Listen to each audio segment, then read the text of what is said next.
తెలంగాణలో జనసేన పార్టీ కార్యాలయం ప్రారంభోత్సవం సందర్భంగా పెద్ద ఎత్తున ఇటు జనసేన పార్టీ కార్యకర్తలు తరలి రావడం జరిగింది. మాట్లాడదాం ఒకసారి ఎట్లా ఉండబోతుంది తెలంగాణలో జనసేన పార్టీ అనే అంశం సంబంధించి ఏం చెప్తారన్న. తెలంగాణలో జనసేన పార్టీ కార్యాలయం ప్రారంభోత్సవం కాబోతుంది. ఈ రోజు తెలంగాణలో జనసేన జెండా ఎగరబోతుంది. కొద్దిగా ఆలస్యమైన కానీ మరి ఇన్ని రకాల మేము అనేక రకాల నాయకులను చూసాం.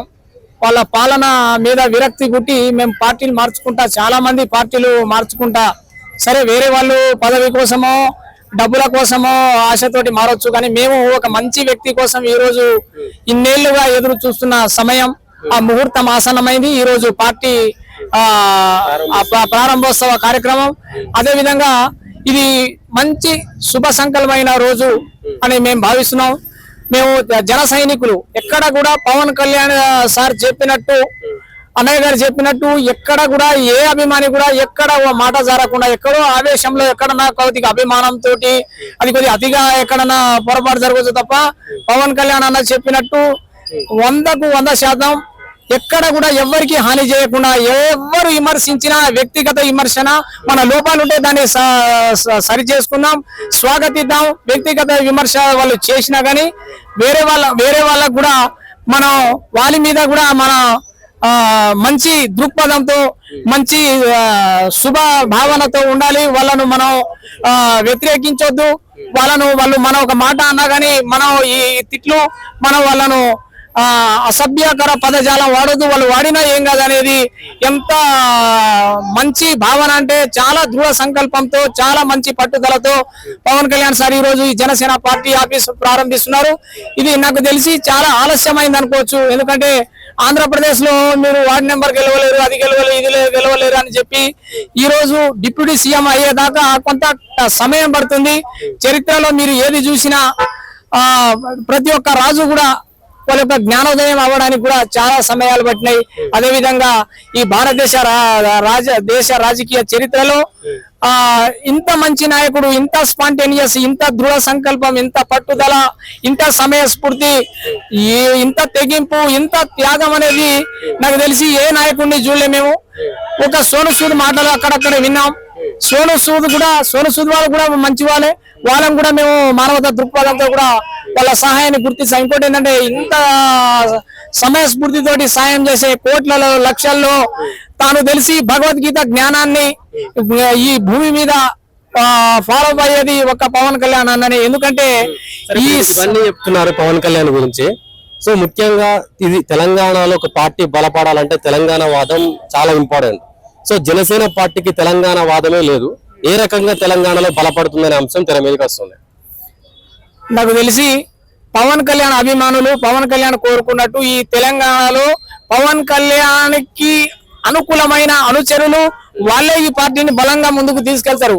పవన్ కళ్యాణ్ సార్ మొన్న ఏమన్నారంటే ఏపీలో నాకు అక్కడే ముఖ్యమంత్రి అవ్వలేని దిక్కులేని పరిస్థితి, ఈడెందుకు అయితే అంటే ఇక్కడ మాకు సమన్యాయ పాలన లేదు, సామాజిక దృక్పథం కోణం ఉన్న న్యాయ పాలన లేదు, ఎవరు వచ్చినా దోచుకోవటం, నిజాయితీ లేని పాలన, వాళ్ళ శక్తి సామర్థ్యాలు తక్కువ ఉన్న పాలన, ఇంత కమిట్మెంట్ లేని పాలన, ఇక్కడ ఇంత కమిట్మెంట్ లేని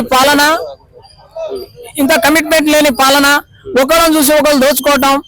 మేము మా అభిమాన నాయకుడిని కేసీఆర్ ని నెత్తి మీద పెట్టుకొని ప్రేమిస్తే ఆయన మమ్మల్ని ఒక 10 సంవత్సరాల టైం ఇవ్వనంటే ఆ 10 సంవత్సరాల్లో మళ్ళా ఆయన పాత నాయకుల్లాగానే తయారయ్యారు.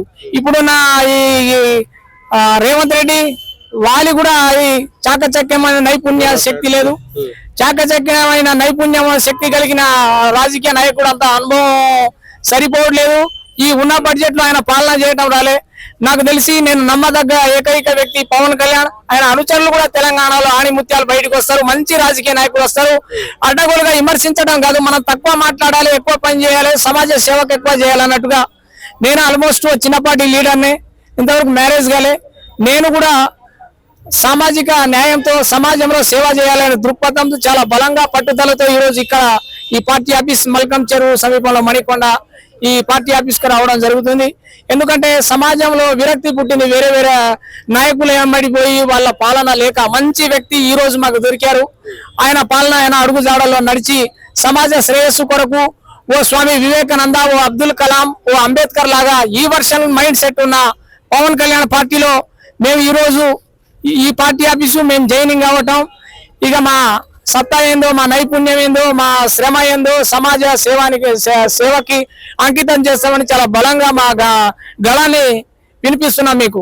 ఇది పక్క రాష్ట్రం పార్టీ అని చెప్పి ఇక్కడ ఉన్న కొంతమంది నాయకులు చెప్తారు కానీ తెలంగాణ గడ్డ మీద పుట్టిన జెండా జనసేన జెండా. ఇది అర్థమైందా? జనసేన జెండా ఆవిర్భావ దినోత్సవం కూడా తెలంగాణ గడ్డ మీదనే చేశాం మేము. 2009లో సామాజిక తెలంగాణ అనే వాదం తీసుకొచ్చింది పవన్ కళ్యాణ్ గారు. యువరాజ్యం అని చెప్పి తీసుకొచ్చింది పవన్ కళ్యాణ్ గారు 2009లో. ఇప్పుడు వీళ్ళు వచ్చి వీళ్ళ పార్టీ ఎప్పుడైతే డౌన్ ఫాల్ అవుతుందో, ఎప్పుడైతే వీళ్ళు ఓట్లు పోతున్నాయి అనే మూమెంట్ వచ్చిందో అప్పుడే వీళ్ళు తెలంగాణ వాదం తీసుకొస్తారు.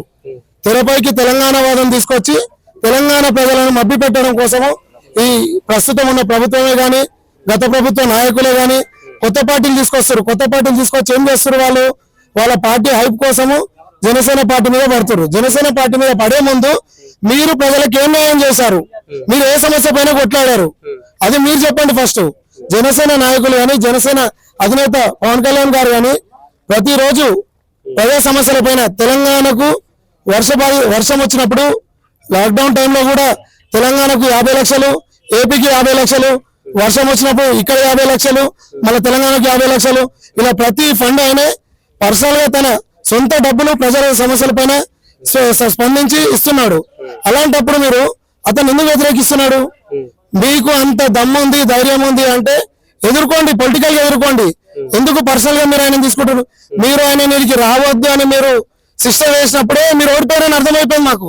తెలంగాణలో 100% తెలంగాణలో జనసేన జెండా ఎగురుతుంది. దానికి 100% అవకాశం ఉంది కాబట్టి మీరు భయపడి మమ్మల్ని వ్యతిరేకిస్తున్నారు. ఏ సమస్య ఉంది మా దగ్గర? వ్యక్తిగతంగా మీరు ఎదుర్కోవడానికి మీ దగ్గర ఏం లేదు. తెలంగాణ వాదం అని ఒకటి తీస్తున్నారు. ఆ రోజు ఆయన ఏమన్నాడు? 11 రోజులు నేను తినలేదు, బాధపడ్డా అంటే తెలంగాణకు సామాజిక న్యాయం జరగనందుకు నాకు బాధ అనిపించింది తెలంగాణ కోసం అని చెప్పి నేను తినలేదు అన్నాడు తప్ప తెలంగాణ ఇచ్చినందుకు నేను తినలేదు, తెలంగాణ ఇచ్చలేదు కానీ. ఇదే నాయకులు ఈ రోజు మాట్లాడుతున్నారు పవన్ కళ్యాణ్ గారి గురించి. ఆ రోజు మీరు అందరు ఎక్కడున్నారు? తెలంగాణ కోసం కొట్లాడినప్పుడు ఇదే కాంగ్రెస్ ప్రభుత్వంలో ఉండి తెలంగాణలో అమరవీరులైన 1200 మందికి మీరు వ్యతిరేకంగా ఉన్నారు. మీరు ఆ రోజు ఈ రోజు మాట్లాడుతున్నారు తెలంగాణకు వ్యతిరేకంగా పవన్ కళ్యాణ్ ఉన్నాడని చెప్పి. సామాజిక తెలంగాణ అని చెప్పి 2009లో స్టార్ట్ చేసిండు. ఆ తర్వాత గిరిజన తాండాలలో ఆయన తిరిగారు. మీరు ఎందుకు తిరుగుతలేరు? ఈ రోజు కూడా మీరు గిరిజన తాండాలలో జరుగుతున్న వాళ్ళ ప్రాబ్లంల గురించి మీరేం తిరుగుతలేరు? ఆ సమయంలోనే ఆయన గిరిజన తాండాలలో తిరిగి వాళ్ళకి నీళ్ళ సమస్యలే గానీ వాళ్ళ బస్తీ సమస్యలే గానీ ఆయన సొంత డబ్బులతో తిరిగారు. సొంత డబ్బులు వెచ్చించారు వాళ్ళ ప్రజల కోసము. మీరు ఆయన మీద మీరు చేసేది కామెంట్లు. మీరు ఇలాంటివి చేయడం మానుకోండి. 100% తెలంగాణలో జనసేన జెండా ఎగురుతుంది. ఏదైతే ఏపీలో 100% స్ట్రైక్ రేట్ వచ్చిందో ఓవరాల్ ఇండియా హిస్టరీలో 100% స్ట్రైక్ రేట్ ఉన్న పార్టీ మా జనసేన పార్టీ. 100% సనాతన ధర్మాన్ని అడ్డం పెట్టుకొని మతోన్మాదం రెచ్చగొడుతున్నాడనే అంశం కూడా పవన్ కళ్యాణ్ పై విపరీతంగా చర్చ నడుస్తుంది. సనాతన ధర్మము అనేది హిందుత్వం గురించి మాట్లాడుతున్నాము. ఆయన ఒక హిందువు కాబట్టి హిందుత్వాన్ని గురించి మాట్లాడారు కాబట్టి మాట్లాడుతున్నాం. ఇక్కడ వేరే ఏ మతాలను కూడా ఆయన కించపరచలేదే. సొంతంగా హిందూ బిడ్డలను ఎంకరేజ్ చేయడానికి, హిందూ దేవాలయాలను ముందు తీసుకోవడానికి, హిందుత్వాన్ని అనేది ముందు తీసుకోవడానికి సనాతన ధర్మం అనేది అన్ని మతాల కంటే ముందు పుట్టిన మతం సనాతన ధర్మం. అది మీరు తెలుసుకోండి. తర్వాత వచ్చిన చిన్న మతాల మీదే తీసుకొచ్చి ఈ రోజు మతం మీద తీస్తున్నారు. మా పార్టీ యొక్క ఫస్ట్ ఏంది? కులాలకు అతీతంగా, జాతీయతకు అతీతంగా, మతాలకు అతీతంగా ఉండాలని చెప్పేది మా పార్టీ భావాలు. మీరు తీసుకొచ్చేది ఫస్ట్ కమెంట్లు అవే తీసుకొస్తారు. కులాలను తీసుకొస్తుండే అది తీసుకొస్తుండే. ఆయన ప్రతిరోజు ఏ ప్రెస్ మీట్లు పెట్టినా అక్కడ ప్రతి క్షణమైన మాట్లాడే ఒకటి, కులాలకు అతీతంగా, ప్రాంతాలకు అతీతంగా మా పార్టీ నిలబడుతుంది అని చెప్తారు. ఎందుకు మీరు ఈ రోజు సనాతన ధర్మం గురించి అని మాట్లాడుతున్నారు? 100% అది సనాతన ధర్మం గురించి మాట్లాడతాడు. వేరే ఏ మతాలను కూడా మేము కించపరచలేదు. ఏ జనసేన నాయకుడు కూడా వేరే మతాలను కించపరచలేదు. తెలంగాణలో ఇప్పటి వరకు పార్టీ యొక్క కనీస కార్యాలయం లేదని చాలా మంది మాట్లాడారు. ఆ కార్యాలయం లేదనడానికి సమాధానంగా ఈ రోజు ఆ పార్టీ యొక్క ఆఫీస్ మరికొండలో ప్రారంభం కాబోతా ఉంది. మరికొద్ది క్షణాల్లో మా అధ్యక్షుల వారు దాన్ని ప్రారంభోత్సవం చేయబోతా ఉన్నారు. ఈ యొక్క కార్యక్రమానికి జనసేన పార్టీ నుంచి జన సైనికులు, వీరమహిళలు, నాయకులు, కార్యకర్తలు వేలాదిగా తరలివచ్చున్నారు. దీని తాలూకు ఇండికేషనే ఇప్పుడు ఏ విధంగా బయటకు వెళుతుంది అనేది అందరూ గమనిస్తూనే ఉన్నారు. అందరికి తెలుస్తూనే ఉంది. ఎందు గురించి పార్టీ రేపొద్దున్న తెలంగాణలో జెండా ఏ విధంగా ఎగరబోయబోతోంది, ఎలా ఎగరబోయబోవడానికి మా అధ్యక్షుల వారు నిర్ణయించినటువంటి ప్రణాళికలు ఇవన్నిటిని కూడా ఆచరణలో పెట్టడానికి జనసేన సైన్యం ఇది రెడీగా ఉంది. పార్టీ జెండా రాబోయే ఎన్నికల్లో రాబోయేటటువంటి గ్రేటర్ ఎలక్షన్స్ తో మొదలయ్యబోయేటటువంటి ప్రభంజనం, అలాగే అసెంబ్లీ ఎలక్షన్స్ దాకా కొనసాగి విజయ పరంపరతో మా యొక్క పార్టీ జెండాని అద్భుతంగా రెపరెపలాడేటట్టు చేస్తామని మీ యొక్క మీడియా ముఖంగా ఏం చేసిండు జనసేన అధినేత పవన్ కళ్యాణ్ గారు తెలంగాణకు? ఏ విధంగా తెలంగాణలో జనసేన గెలుస్తుంది? అసలు ఏమి చెయ్యాలనేటటువంటిది ప్రజలు ఆశిస్తా ఉన్నారు. ఏమి చేయాలనేది పవన్ కళ్యాణ్ గారికి ఒక ప్రణాళిక ఉంది. జనసేన పార్టీ పురుడు పోసుకున్నదే ఈ యొక్క తెలంగాణలో పురుడు పోసుకున్న దగ్గర నుంచి కూడా పార్టీని 12 సంవత్సరాల పాటు కూడా సొంతంగానే నడిపించి ఈరోజు ఆంధ్రప్రదేశ్ లో అధికారంలోకి తీసుకొచ్చారు. అలాగే తెలంగాణ ప్రజలు కూడా ఆంధ్రప్రదేశ్ లో జరుగుతున్నటువంటి ప్రతి అభివృద్ధిని కూడా గమనించి ఇలాంటి పవన్ కళ్యాణ్ గారు తెలంగాణలో కూడా అడుగు పెడితే మాకు కూడా ప్రత్యేకమైనటువంటి న్యాయం జరుగుద్ది అనే దాని మీద ప్రతి ఒక్క ప్రజలు ఎదురు చూస్తా ఉన్నారు. దానికి అధికారం అంటూ రావడం జరిగితేనే ఖచ్చితంగా ప్రతి ఒక్క ప్రజలకి కూడా మేలు చేయగలుగుతారు తప్ప వేరే విధంగా మేలు చేయాలి అనేటటువంటిది ఎన్ని చేసినా అవన్నీ గుప్త దానాల కిందే వస్తాయి తప్ప అధికారికంగా ప్రకటించడానికి గాని ప్రజల్లో చర్చించుకోవడానికి గాని విసులుబాటు ఉండదు అనేటటువంటిది ప్రతి ఒక్కరికి తెలుసు. అలాంటి గుప్తదానాలు అయితే ఎన్ని చేశారనేటటువంటిది లెక్కే లేదు. ఈ యొక్క అందు గురించి అధ్యక్షుల వారు తీసుకున్నటువంటి నిర్ణయం ఇక మీదట సంస్థాగతంగా పార్టీని బలోపేతం చేసి రాబోయే ఎన్నికల్లో జెండాని బలంగా నిలబెట్టడానికి నిర్ణయం తీసుకుని ఈ ఒక్క ప్రతి అడుగు వేస్తా ఉన్నారు. తెలంగాణలో పార్టీ బలోపేతం కావాలంటే ఎటువంటి సిద్ధాంతాలతో పవన్ కళ్యాణ్ ముందుకు రాబోతున్నారు? పార్టీకి మా జనసేన పార్టీకి ప్రత్యేకించి ఇక్కడొక సిద్ధాంతం అక్కడొక సిద్ధాంతం అనేది ప్రత్యేకించి ఏమీ లేదు. జనసేన పుట్టిందే సిద్ధాంతాల పరంగా పుట్టినటువంటి పార్టీ, ప్రజలకి ప్రత్యేకించి మేలు చేయడానికి పుట్టినటువంటి పార్టీ. ప్రజలకు కావలసినటువంటి కనీస అవసరాలు ఏవేవైతే ప్రత్యేకించి కావాలో వాటిలన్నింటినీ కూడా మా అధ్యక్షుల వారు రచించే ఉన్నారు. వాటిలన్నింటినీ కూడా రాబోయే రోజుల్లో ఆయన ప్రదర్శించి ప్రతి ఒక్క దాన్ని టిక్ పెట్టుకుంటూ వెళ్ళేటటువంటి ఏకైక నాయకుడు మా అధ్యక్షుల వారు. తెలంగాణలో పవన్ కళ్యాణ్ గారిని విమర్శించే వాళ్ళకి ఏం చెప్తారు? తెలంగాణలో ఏంటి పవన్ కళ్యాణ్ గారిని విమర్శించే వాళ్ళు చాలా మంది చాలా చోట్ల ఎక్కువైపోయారు. ఎందు గురించి ఎక్కువైపోయారు అంటే ఇవాళ పవన్ కళ్యాణ్ గారిని టార్గెట్ చేస్తేనే నేను ఫేమస్ అవుతాను. ప్రతి ఒక్కరికి ఎలా అయిపోయింది, అది ఫ్యాషన్ అయిపోయింది. మీడియా ముందుకు వచ్చేయడం పవన్ కళ్యాణ్ గారికి మాట్లాడడం, మీడియా ముందుకు వచ్చేయడం పవన్ కళ్యాణ్ గారి గురించి మాట్లాడితే ఎవడో ఎక్కడో సోదరు లేనటువంటి వాడు కూడా 10 సార్లు ప్రతిసారి బయటలో తిరిగేసరికి నేను గొప్ప ఉన్నారు వాడు చూసి ఇంకోటి తయారవుతున్నారు తప్ప ఒరిజినల్ గా ఎవరి దగ్గర ప్రశ్నించడానికి ఏ విధమైనటువంటి క్వశ్చన్ లేదు. అసలు ఆన్సర్ చెప్పేవాడు లేడు. ఇక్కడ క్వశ్చన్ వేసేవాడికి ఏంటంటే సరదా కదా. పవన్ కళ్యాణ్ గారిని ప్రశ్నించడం మొదలు పెట్టేసేస్తే వాడికి ఏదో రకమైనటువంటి జీవనోదాయం అంటే జీవనోపాధి కలుగుద్ది అనమాట. అప్పుడు దాకా రూపాయి రాదు. ఈయన ప్రశ్నించడం మొదలు పెట్టిన దగ్గర నుంచి కూడా ఏదో పరంగా రూపాయి వస్తుంది. తెలంగాణలో ఇప్పుడున్న ప్రాంతీయ పార్టీలైనా జాతీయ పార్టీలైనా తట్టుకొని జనసేన పార్టీ నిలవగలుగుతుందా? ఖచ్చితంగా నిలబడుతుంది. ఎందుకు నిలబడదు? ఎందు గురించి అంటే 12 సంవత్సరాల నుంచి మేము బలంగా నిలబడ్డాం. ఒంటరిగా కొట్లాడాడు మా అధ్యక్షుల వారు.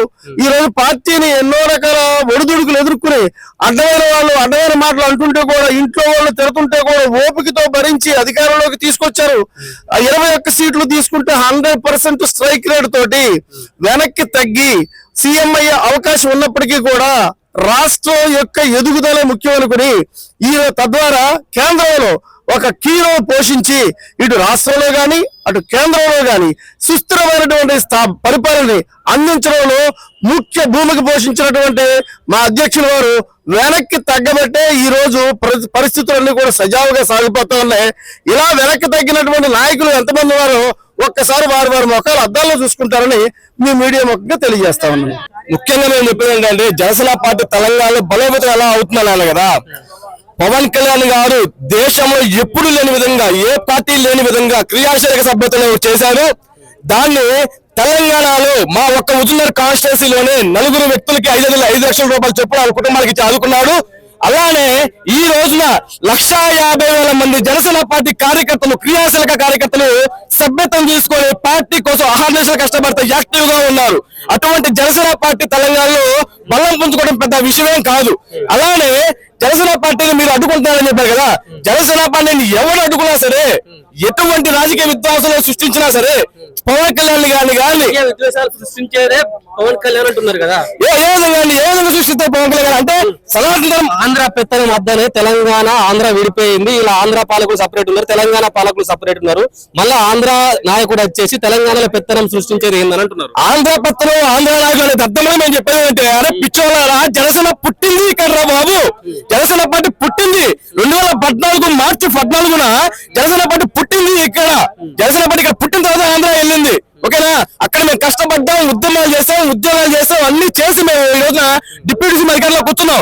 ఈ రోజున మాకంటూ రోజు వచ్చింది. తెలంగాణ యువత ఆయన పిలిచింది, తెలంగాణ ఆడపడుతులు ఆయన పిలిచారు, తెలంగాణ కుటుంబాలు ఆయన పిలిచాయి. అమర వీరులు 12 మంది బలిదానం చేశారు, వాళ్ళందరూ మీరు ఆయన కావాలని కోరుకుంటున్నారు. వాళ్ళు ఆయన వస్తారు, న్యాయం చేస్తారని నమ్మారు కాబట్టి పవన్ కళ్యాణ్ గారిని ఆహ్వానించాం. ఖచ్చితంగా రాబోయే రోజుల్లో తెలంగాణలో ఆయన స్టాండ్ బలంగా ఉంటుంది. రాబోయే 3 సంవత్సరాల ఎలక్షన్స్ లో మా బలమైన ముద్ర మేము అసెంబ్లీలో వేస్తాం. ప్రాంతీయవాదం లేని జనసేన పార్టీ తెలంగాణలో ఏ విధంగా జెండా పార్టీ అంటున్నాను. మా సిద్ధాంతాలు ఒకటండి, కులాలను కలిపే ఆలోచన విధానం, మతాల ప్రస్తావన లేని రాజకీయం, భాషల్ని గౌరవించే సాంప్రదాయం, ఓకేనా, అలానే సంస్కృతిని కాపాడే సమాజం, ప్రాంతీయ విస్మరించని జాతీయవాదం. అంటే ఏ ప్రాంతీయ పార్టీని కూడా మేము, ఏ ప్రాంతీయతను కూడా, తమిళనాడు అయినా, కర్ణాటక అయినా, కేరళ అయినా, తెలుగు అయినా, ఆంధ్ర అయినా, ఏదైనా సరే మేము అన్ని కలుపుకోలుగా వెళ్తాం. మేము ఇక్కడ ఏ ప్రాంతాన్ని మేము రచ్చగొట్ల. అందుకనే దీని అన్నిటికీ దీటుగానే మొన్న ఢిల్లీలో మీటింగ్ పెట్టారు కళ్యాణ్ గారు. ఇటువంటివి ఉంటాయని చెప్పేసి మేము ఢిల్లీలో మీటింగ్ పెట్టారు, అర్థం చేసుకోవాలి. మేమంతా దేశాన్ని చూస్తున్నాం, రాష్ట్రాన్ని కాదు, ఆంధ్ర తెలంగాణ కాదు, మేము దేశం భారతీయులం. మేము తెలంగాణ వాదులం కాదు, ఆంధ్ర వాదులం కాదు, మేము దేశం కోసం పడిన వ్యక్తులు. అలాంటి వ్యక్తుల్లో మొదటి స్థానంలో ఉండే పవన్ కళ్యాణ్ గారు ఈ దేశంలో ఎక్కడికైనా పోతాడు, ఏదైనా చేస్తాడు, సనాతన ధర్మం కోసం నిలబడతాడు, అన్ని మతాలను కాపాడుతాడు. ధర్మాన్ని అడ్డం పెట్టుకుని మతోన్మాదం రెచ్చగొడుతుంది పవన్ కళ్యాణ్ అని చెప్పేసి పెద్ద ఎత్తున చర్చ జరుగుతుంది. మతంలో ఎటువంటి ఎలా మాట్లాడు అంటే పక్క మతం చెప్తున్నాడు అండి, లేదు కదా, సనాతన అంటే ఇప్పుడు నీ మతం నువ్వు గౌరవిస్తావండి, నా మతం నేను గౌరవిస్తాను. అలానే పవన్ కళ్యాణ్ గారు నీ మతాన్ని నువ్వు గౌరవించు, పక్క మతం ముస్లింస్ ఉన్నారు, క్రిస్టియన్స్, వాళ్ళని దగ్గర తీసుకో. కొంతమంది సోకాలు నా కొడుకు ఏంటంటే వాళ్ళు ఏం చేస్తారంటే హిందూ ముసుగులో ఉండి హిందూ దేవుళ్ళు రెచ్చగొడతా ఉంటారు. అది తప్పగా ఉంది, మరి అది తప్పే కదా. నువ్వు హిందూ ముసుగులో ఉండి నువ్వు సనాతన లక్ష్యం తప్పదు. ఎందుకు నువ్వేమంటున్నావు, నీ ధర్మాన్ని కాపాడుకోవాల్సిన నువ్వు పక్క మతాన్ని ఎప్పుడు చెప్తుంది అప్పట్లో. వాళ్ళందరూ అన్నదమ్ములు అంటే వాళ్ళు. ఎందుకంటే 90% ఉన్న హిందువులు ఈ దేశంలో కళ్ళు ముసుగులు కూర్చుంటే ఏమైందంటే పాకిస్తాన్ నుంచి కొంతమంది వచ్చేసి మా మతం చేసిన చూడరు. ఇప్పుడు ముస్లింస్ అందరూ సోదరులు మనందరూ అన్నదమ్ములు కలిసి ఉంటాం. కానీ కొంతమంది ఏంటంటే వాళ్ళని పేడ్ ఆర్టిస్ట్ లాగా వాళ్ళు ఏంటంటే దగ్గరకు వచ్చేసి నువ్వు ఈ మతం కదా, ఆ మతం కదా, అది తప్పదు కదా. పవన్ కళ్యాణ్ అన్నాడు, నీ హిందూ మతం నువ్వు కాపాడుకో, అలానే ఎవరైతే ముస్లింస్ ఉన్నారో, క్రిస్టియన్స్ అందరిని దగ్గర తీసుకో. మేము దీనివల్ల ఏ మతానికి వ్యతిరేకం కాదు, ఖచ్చితంగా అన్ని మతాలతో కలిసి మేము పనిచేస్తాం. ఇంట్లో చెప్పాలంటే, వాస్తవం చెప్పాలంటే పవన్ కళ్యాణ్ గారికి హిందూ ముస్లింస్ లో ఎక్కువ ఉంటారు అభిమానులు, క్రిస్టియన్స్ లో ఎక్కువ ఉంటారు. హిందూ మతంలోనే ఏంటంటే కొంతమంది చచ్చి కులాలుగా విడిపోయారు. ఒకడు సోకాలు ఎలా పడాలని మాట్లాడతారు. హిందూ మతంలో మాట్లాడుతున్నావు, నువ్వు హిందూ మతం రెచ్చగొడతావు అని చెప్పేసి ప్రకాశ్ రాజు అంటే ఏంటంటే వాళ్ళకి పోటీ కడగలు కాబట్టి ఎలా పడాలని మాట్లాడుతూ ఉంటారు.